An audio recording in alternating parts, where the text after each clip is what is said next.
What is up, guys? Welcome back to the YouTube channel. What we're going to be doing today is doing a full motor assembly from completely torn down block, bare block right here with the crank out, with everything out, to a full, complete, ready to run 4B11T for my Evo 10.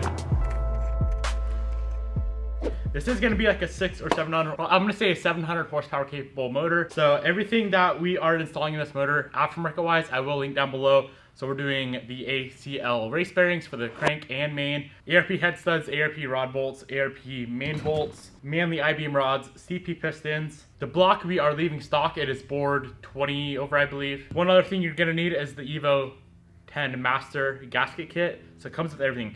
It comes with the head gasket, valve cover gasket, this rear main seal. This is gonna be a very, very long video. I'm gonna cram everything into one video from how it is now to a full ready to run motor. So guys, sit back and enjoy the video. I'm gonna try to give you as many tips and little tricks here and there as possible. So if you've never built the 4B11 before, or if you just wanna sit back and see how a motor is assembled, enjoy the video. Let's get started. The first thing you want to do, as you can see, we have a very, very clean work area. I feel like that's one thing that a lot of people kind of skip out on when building a motor, especially at home like I do, just sitting here in my shop. So try to get a table, throw some shop towels down on the table, get everything clean. Other than that, you're gonna want shop towels. I have 2 rolls of these. You're gonna want a brake cleaner to clean all the parts before assembly. We have the 3-bond 1215 sealant right here that we're gonna be using in a few different areas on this motor. A bunch of other towels or shop rags right here we can throw away. What else? Obviously all the parts to install. So we got the cradle here, bearings, block, crank, oil pump, rods, pistons. As far as measuring stuff goes before we throw the motor together, what we need to measure is the rod bearing clearance, the main bearing clearance. On that, I will be using plastic gauge. I know that's kind of frowned upon in the community, but that is what I have to work with, so that's what we're using. I don't have all the specialty tools to properly measure everything out. So we're gonna be using plastic gauge. We need to check the piston to wall clearance. We need to set the ring end gap. And I believe, other than that, we should be ready to assemble. We are going to be doing all that stuff first. So checking all the bearing clearances, piston to wall clearance, and setting the ring end gap. Get all that kind of boring stuff out of the way, and then we can start assembling the motor. One more thing you guys will need, I almost forgot, is we have this Wiseco 86.5 millimeter ring compressor. This is how you get the pistons and rings down into the cylinder wall. So you put the piston in here and it slowly tapers down to 86.5 millimeter, which will allow the rings to compress all the way and get the piston with the rings down into the cylinder wall. So pick one of these up, whatever size you need. This is 86.5, stock is 86 mil. So if you're just doing like drop-ins or something, you'll need an 86 mil. You're gonna need a wide variety of tools. The only specialty tools you'll need is a torque wrench. I have this foot-pound torque wrench that goes up to 140 foot-pounds, and then the smaller inch-pound torque wrench, which goes up to 235 inch-pounds. So I'll be using these two, and other than that, it's gonna be like regular tools that anyone's gonna have in their shop. One thing I want to keep clear with you is the key component to building like a very long-lasting motor is making sure everything is clean.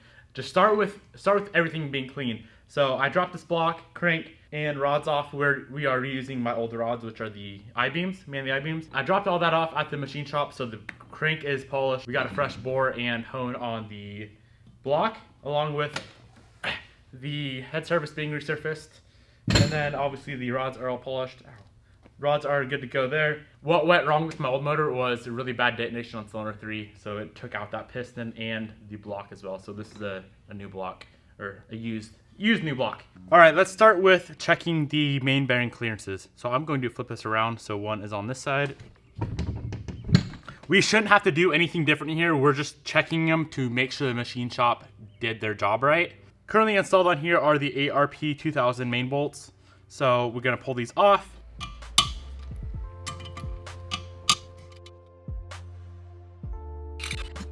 Every single one of these caps is labeled, but when I pull them off, I'm just gonna keep them in order how they came off. So 1 through 5, pull them out. Okay, next step is I'm going to clean up all of this right here. Just give the whole block a good cleaning. Clean the bore, clean the cylinder walls, clean where the bearings are gonna sit, clean the threads with brake cleaner and a Q-tip. Just go through the whole block, make sure it's all perfect and good to go.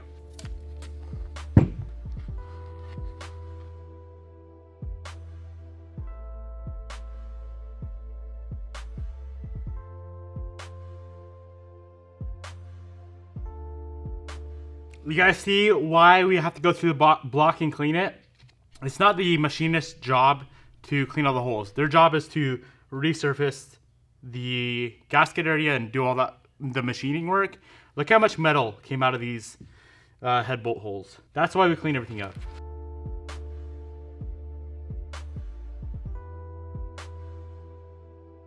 I'm pretty confident that the block is 100% clean, so I'm gonna move on to cleaning up this crankshaft real quick. There are oil ports or gellies where every single bearing rides, so make sure you get all this cleaned out as well.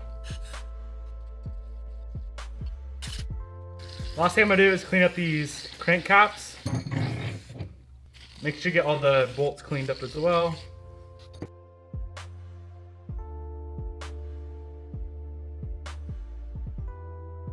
Okay, so next up we are going to grab our plastic gauge. This is the green one, it's the smallest one, so it goes from 0.001 to 0.003 inches, which is perfect. Just break a little piece off and set it right on top. Now very, very gently take your crank cap and we're gonna set it over the plastic gauge, making sure the plastic gauge doesn't fall off at all. All the caps are on. Now we got to get the main bolts in. I would highly recommend throwing a bit of bolt lube on here. So it's made by Manly. I'm pretty sure it's probably made by somebody else, but it came with the Manly rods. So just throw a touch on each bolt. You don't need too much, just a little bit of bolt lube on each one. After we have the plastic gauge in here, be sure not to turn the crank at all or else it's gonna mess up your readings on the plastic gauge. There is a torque sequence when torquing down these mains. It goes 1, 2, 3, 4, 5, 6, 7, 8, 9, 10. All the inners and then do the same thing with the outers. We're gonna start off by torquing the inside ones to 27 foot-pounds.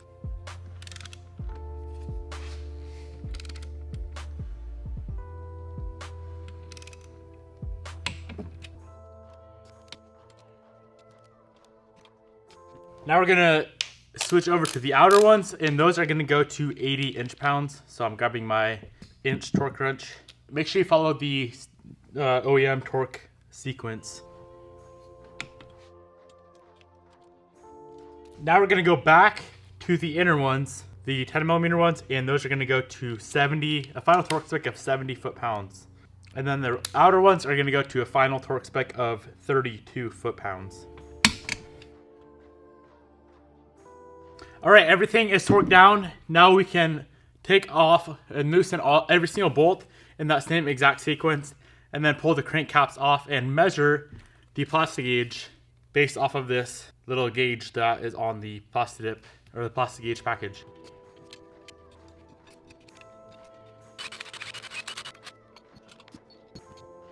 Now we're gonna take our little gauge right here and see what these are measuring at. So rip a little piece off.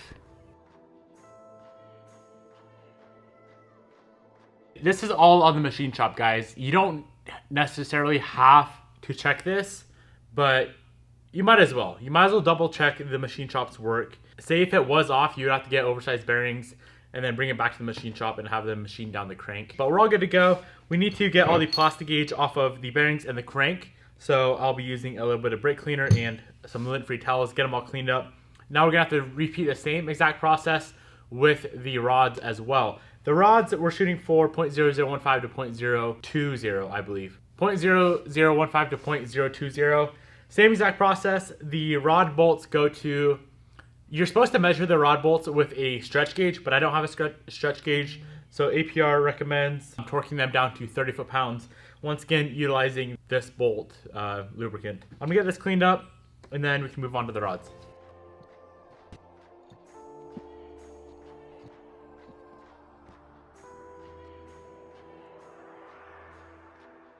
Remember, every single rod cap you pull off has to go back on that same exact rod. They are machined together. Do not mix them up. I'm gonna go throw these in the vise real quick and bust them loose because they are pretty tight.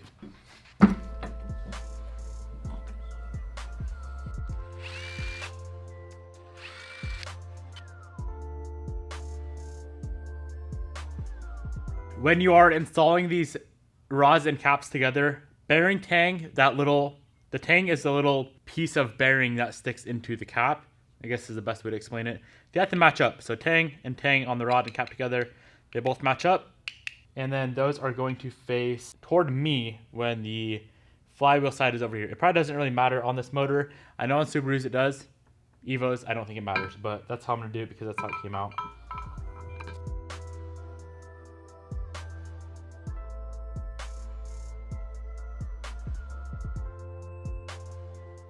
All right, so all the bearing clearances are checked. We're all good to go there. The next thing we're gonna do is check the piston to wall clearance. So we're gonna grab this little T gauge.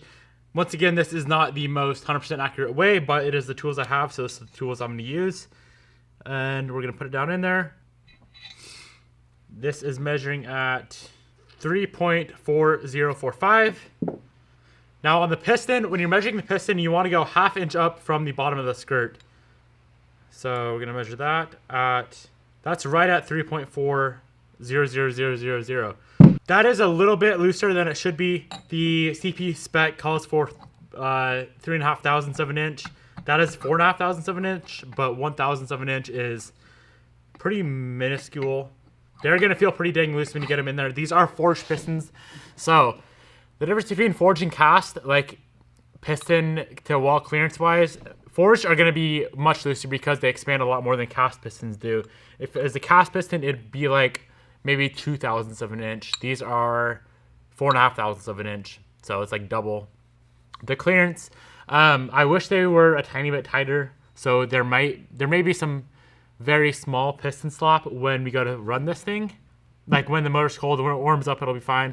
In all honesty, it's much better to have a loose piston than it is a tight piston. If it's loose, you're gonna get some piston slop when it's cold, and that's it. If it was tight though, when it's gonna sound fine when it starts when it's cold, but as soon as it warms up and you're building high horsepower, the piston's gonna expand when it gets super hot and seize up. So not much else we can do. I'm gonna run these pistons how they are. I can't bore this block again and get more pistons because it would be at 87 millimeter, and I'm not cool with running this Evo motor at 87 mil.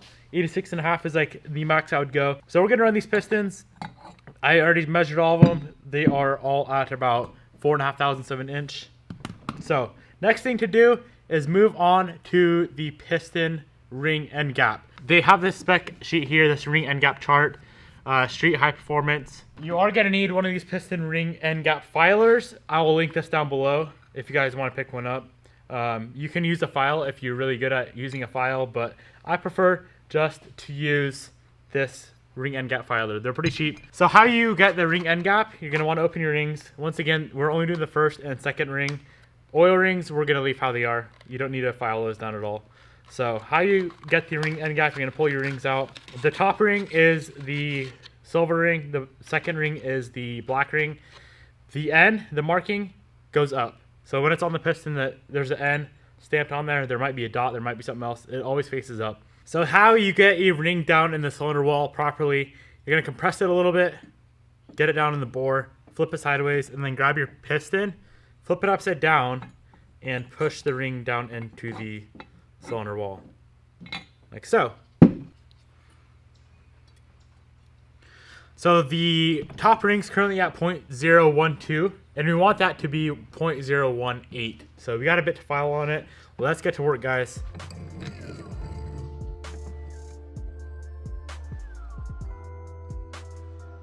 So until a 0.018 feeler gauge is tight in between there, we will keep filing.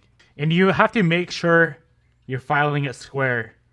So when you push it together and the ends meet, you gotta make sure both the top and bottom are touching at the same time.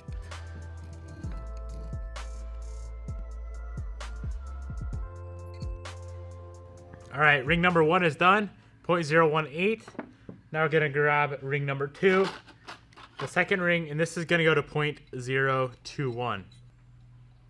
Honestly, it may already be at 0.021. We may be in luck. Close. So that is how you go about doing the piston ring end gaps. Whatever cylinder you gap them to, make sure you put them back in the box and label, or keep them with piston number 1 and cylinder number 1.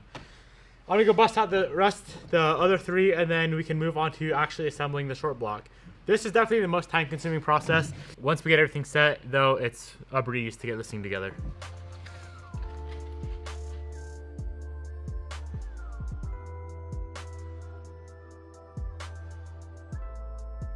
ring end gaps are all set, good to go there. Next thing to do is start assembling. So the first thing we are going to do is clean up the block a little bit and get the crank in. This is where stuff kind of starts getting fun. I really do enjoy assembling motors.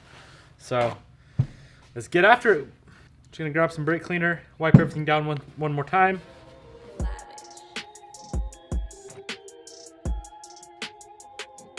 So this is where assembly lube starts coming in handy.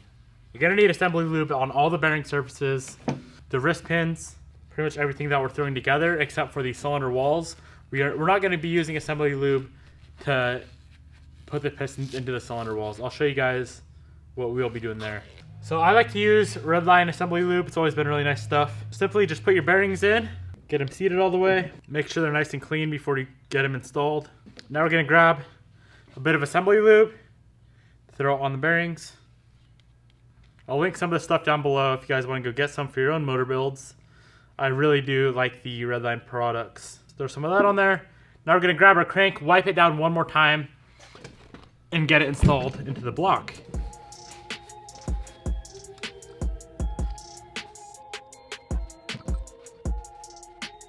All right, one more thing to do before we get everything together, guys, and that is to put these thrust bearings in. So these go right in the center, on the center hole, and they just slip right in just like that. And these just hold the crank from shifting side to side. You can throw a little bit of assembly lube on them to kind of hold them in place until you get the crank in. We'll kind of make them stick to the block. All right, let's throw this guy together. We already have the assembly lube on those bearings and on the crank. Now we can get all the crank caps on and we'll be on our way. Make sure everything's lubed up with assembly lube. You don't want to run this thing dry at all when you're first starting it up. I'm going to throw a tiny bit more of this bolt lube on here just to make sure we get the proper torque spec. All right, 27 foot-pounds. Same as before, guys. Same exact torque spec as when we were checking the clearances, 27 foot-pounds on the inners. And now we're going to move to the outers, which go to 80 inch-pounds. Not 80 foot-pounds, guys, 80 inch-pounds. Now we're going to go back to the inners, which is the final torque of 70 foot-pounds. Back to the outers with a final torque of 32 foot-pounds, which isn't all that much compared to the inners. All right, I'm gonna run through and double check everything, make sure it's all tight. After I check every single bolt, I'm gonna put a mark of yellow paint on it just to make sure I hit them all. Next thing we are gonna move on to is getting the pistons onto the rods, and then the rods and pistons into the block. So what we're gonna do first is get the pistons onto the rods. All right, let's get this block kind of out of the way. So the pistons are not marked which way they go. Valve reliefs on the piston, the intake ones are bigger, so it's gonna sit in the cylinder like so. So the bigger valve reliefs are gonna face toward me. And then as far as the rod goes, it probably doesn't matter, like I've said before, but bearing tangs are gonna go toward the back of the motor. So bearing tangs toward the back, bigger valve reliefs toward the front. It's gonna sit in there like that. Then we're gonna get the rings on, drop the piston down into the block. All right, so right here we have our rod, our piston, our rings, circlips, and wrist pin. First thing we are going to do is get one circlip into the piston.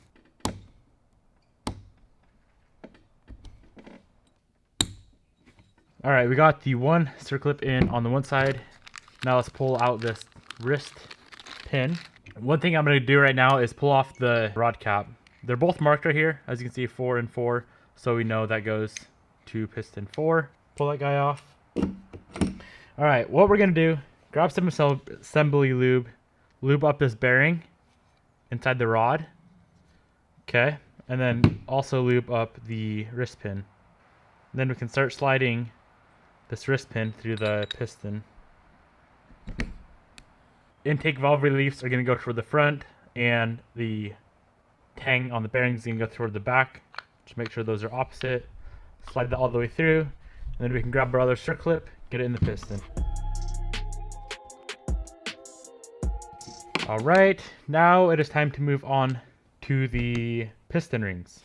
So what we're going to do, grab our piston rings, pull them out of the box. First ring that goes on is this wavy ring. This it's called the oil expander ring. The end gap of the oil expander ring is going to sit either here or here. I'm going to set it right here, so right at the exhaust valve relief. Spread it apart, throw it on, just like that. Pretty easy to do. And then we have 2 of the thin oil rings. These ones here are called the oil scraper rings, and they're going to go 1 on each side, so 1 above and 1 below the oil expander ring. The bottom end gap is going to sit right there, and the top end gap is going to sit on that port.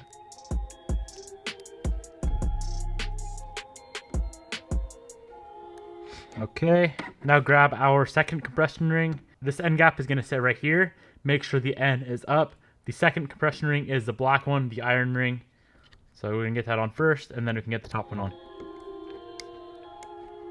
Sounds good to go. Top one, same concept. The end facing toward the top of the motor. This ring end gap is going to sit right there. All right, we are ready to install this. As you can see, we already have the other three pistons and rods in there.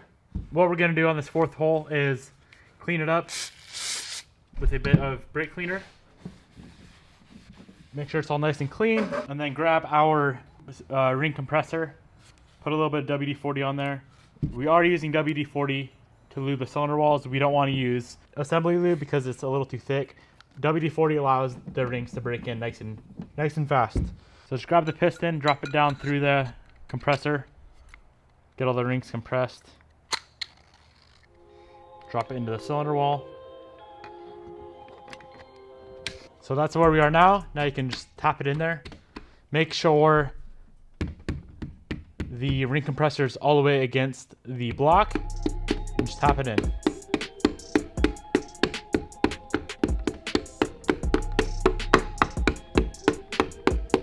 Just like that, we are done. Now we can take our block, flip it over, and we can get the rod caps on, and the girdle on, or the cradle, oil pump, and the oil pan. So you already know the first thing we're gonna do is put some assembly lube on the crank where the rod caps are gonna go, or the rods sit. All right, we can grab a bit of assembly lube, and we're gonna do cylinder 1 and cylinder 4 right now. Get the rod caps on.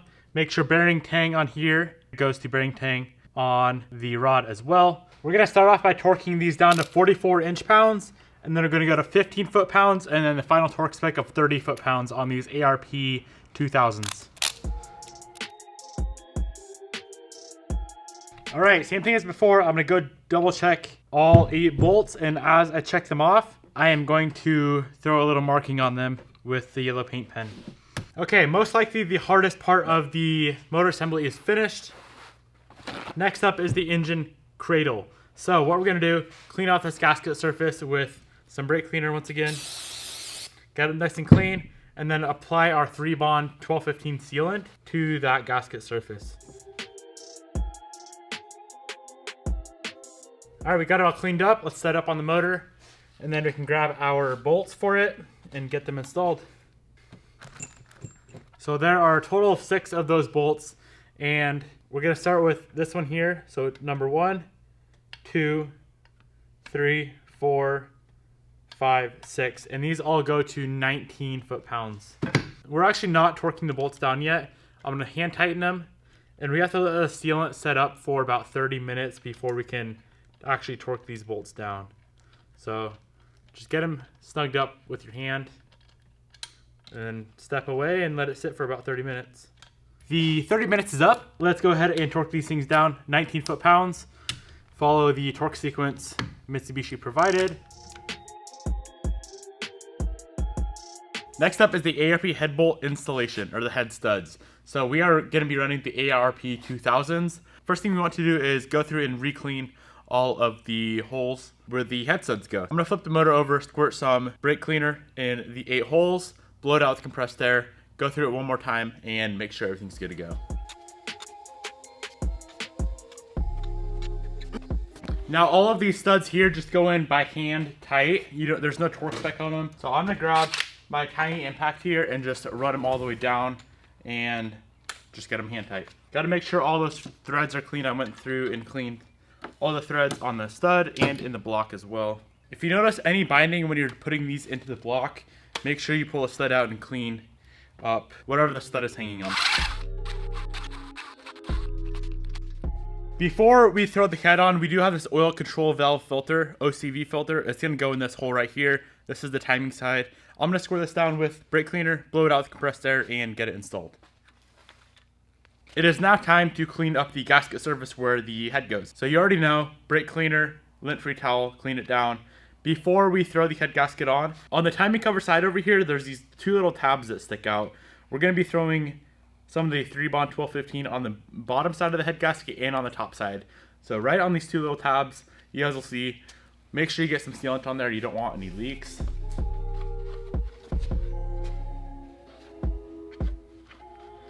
All right, that's all cleaned up, ready to go. Don't forget the little bit of sealant that goes here. Now we can grab our head gasket. I am using all OEM Mitsubishi gaskets and seals on this build. So grab your gasket and throw it on the block. There's only one way the gasket can go, so don't worry about getting it on backwards.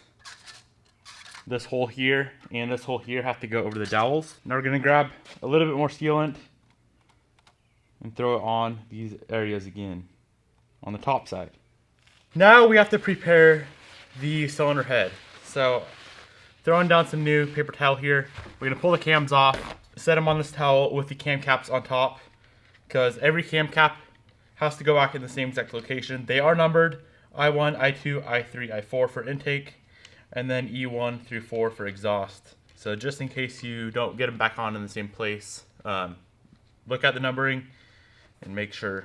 They are line bored and honed, torqued down to the head. So you got to get these back on in the same location or your cam's not gonna spin. I'm gonna go through, clean up the head with brake cleaner and some towels, and then we can get it installed.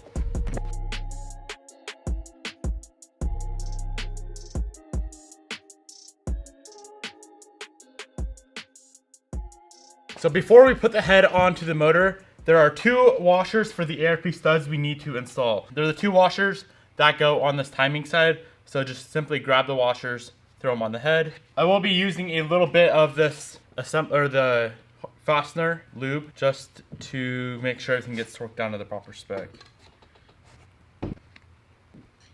All right, head is ready to go on the motor.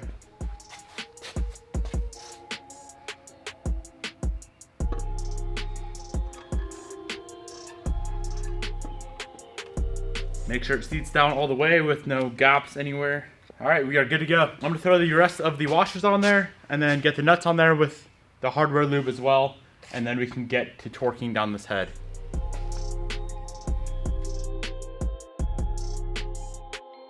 Now on these two studs right here, on the timing cover side, you will need to use a ground down socket to get inside the head. I'm sure they sell another socket that will fit, but I just ground one down here and it works perfect.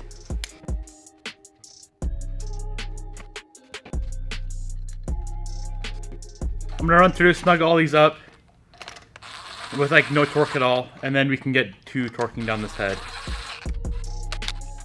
All right, the torque sequence is as follows. It goes 1, 2, 3, 4, 5, 6, 7, 8, 9, 10. And we're gonna do that exact sequence to 30 foot-pounds, and then repeat it to 60 foot-pounds, and then repeat it again to the final torque spec of 90 foot-pounds.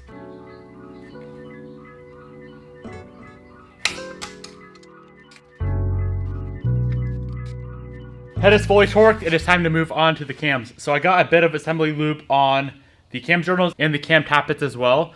There is this bearing right here for the exhaust cam that sits on the timing side. Little thrust bearing, make sure you get that in. I'm gonna clean up these cams and the cam caps and we can get them installed.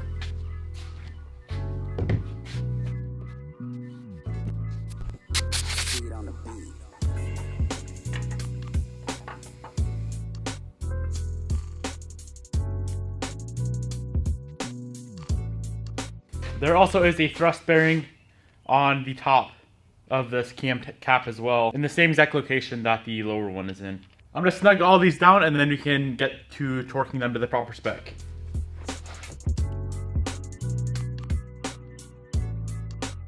Okay, the torque spec on the cam caps, we're gonna start with the smaller ones first. They go to 106 inch-pounds, and we start with 1, 2, 3, 4, 5, 6, 7, 8 to 106 inch-pounds. Now we move on to this end cap here, which goes to 22 foot-pounds, and it goes 1, 2, 3, 4. From here, we can either bolt on the oil pan or flip the motor over, do the timing components, and do the timing cover first, and then the oil pan. I'm gonna go the timing cover first route because the oil pan actually bolts onto the timing cover. So it makes sense for us to do the timing cover first. So I'm gonna flip this motor over and we can get started on the timing components. The first thing we are going to do is get the two lines on the cam gears. They have to line up with the head, and they're also going to be facing each other as well. So I'm going to grab a 14mm socket and just turn the cams over until the lines are lined up with this top head right here.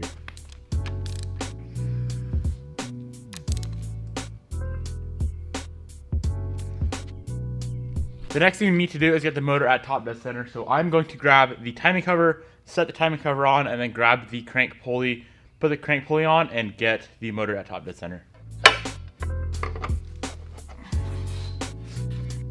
So how we know it's at top dead center, there's this line right here on the pulley that is going to go to the T on the timing cover. All right, this thing is ready to be timed. Before we throw on the timing chain, we do need to get on the oil pump and the oil pump chain as well. So I'm gonna go ahead and do that right now, and then we can get on the timing chain.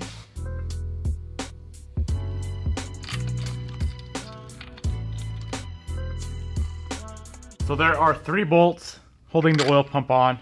These all go to 20 foot-pounds.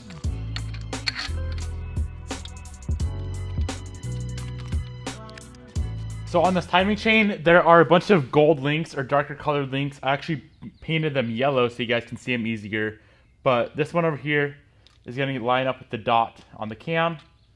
There'll be 4 links right in the center. This one's going to run over. It'll line up with the dot on this cam. You may have to spin the cam back just a tiny bit to get it on, and then you can put it back in place. Then it's going to run all the way down, and there will be a dot on the crank gear as well that everything lines up with. So when it's all said and done, you'll have a gold link lined up with that cam, a gold link lined up with that cam, 4 gold links right in the center. These 2 lines on the cam gears are facing each other and lined up with the head, and then 1 gold link down here lined up with a dot on the crank gear. If all that looks good, we can go ahead and get on the 2 timing chain guides down here, and we also have some oil pump guides we got to get on.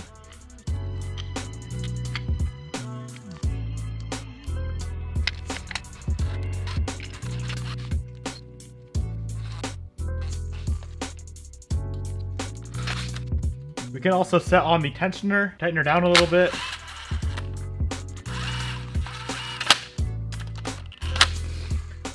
And then we have to go through and make sure the timing chain did not slip at all, because it tends to slip before you pull this cotter pin out. So this is how everything should look, guys. Start off by making sure these 2 cam gears are facing each other and lined up with the head, these lines right here. And then yellow dot right there goes to the dot on the cam gear, 4 right in the center. Yellow dot goes to cam gear there. Gonna run all the way down. Yellow dot down here goes to the crank gear right there. But to make sure the motor's at top dead center, we had to throw on the timing cover. If all that looks good, grab this pin on your tensioner, pull the pin out. It'll tighten up the chain, make sure nothing slipped at all. So this here is a 2008 motor. My car's an 08, and we are doing a 2015 block on it. So the 08 to 10s have this oil squirter right here that squirts down onto the crank gear. It's for the timing chain. But in 2011, they did away with that. So guys, we are not going to be using this little oil squirter right here. The next thing to do before we put on the timing cover is to go through and torque down all of those bolts. They all go to 17 inch-pounds. We are now ready to put the timing cover onto the motor. So I'm gonna go through, wipe down all the gasket surfaces on the timing cover and on the motor with some brake cleaner, get it all dried up. And we will be applying the 3-bond 1215 to this timing cover. So we will be applying the 3-bond to this whole gasket surface here, and this, and that area as well. So don't miss those 3 sections right in the center.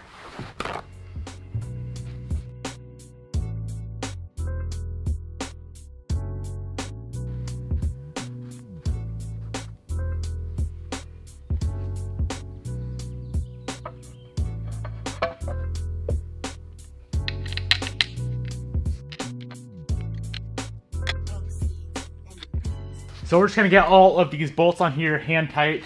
This one right in the center, guys, that goes here, it has the crush washer on it, so don't forget that little washer. You may have a little oil leak there if you do. So just snug them up. As that is drying, we can get the valve cover prepped and the new seal on the valve cover and get the valve cover on the motor as well. I'm just gonna grab the seal, get the seal on the valve cover.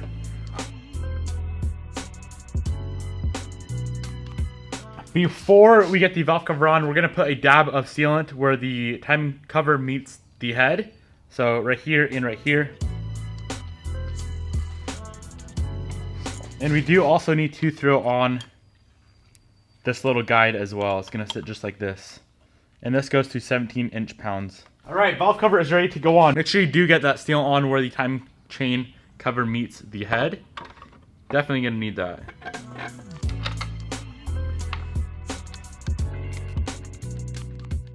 I'm just gonna snug all these down. There is a torque sequence for the valve cover as well, but for now I'm gonna snug them down and then I'll run through and torque them down to the proper torque spec with the sequence. So the bolts go to 27 inch-pounds and then we're gonna retorque them down to 49 inch-pounds.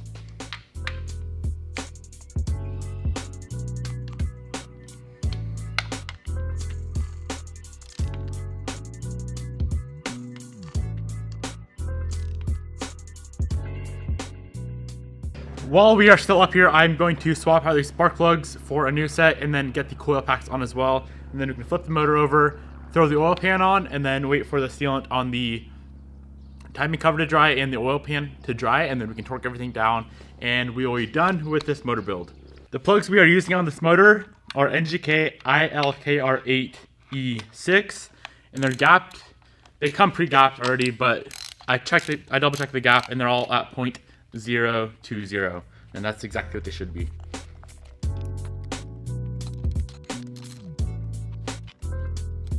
Alright guys, it is time to throw on the oil pan. Pretty much the very last thing to do on this motor build. So what I'm going to do, clean up the gasket surface on here and the oil pan as well, apply the sealant to the oil pan, and then we get the pan on the motor and get all the bolts in, get it torqued down on the proper torque sequence. Actually, I don't know if there's a torque sequence on the pan, but yeah, this is pretty much it. Let's get her done.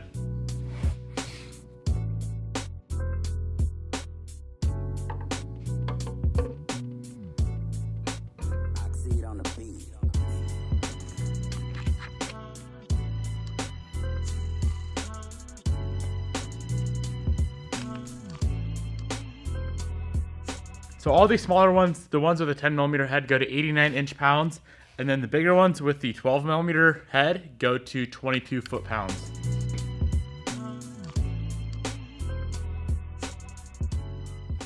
Alright my friends, that is a wrap. That is a full Mitsubishi Evo 10 4B11T long block build from absolutely nothing to a complete ready to run motor. If you guys enjoyed the video, make sure you go down below, smash that thumbs up button. If you have any questions whatsoever, drop a comment in the comment section below. I'll try to link everything I used on this build down in the description box. So the sealant I used, the rods, pistons, I'll link the gasket kit, the timing chain, everything I used on this motor, I'll try to link it down in the description box below for you guys. Hope you enjoyed it. I know it was a super long video, definitely the longest video on my channel. If you made it to the end, mad props to you guys, because I know this video is definitely going to be over an hour long. Thank you so much for watching. This motor should be in the car soon, so stay tuned for that video, and hopefully this thing runs like it should. Peace out, guys. Thank you for watching once again. I'll see you in the next video when we get this thing in.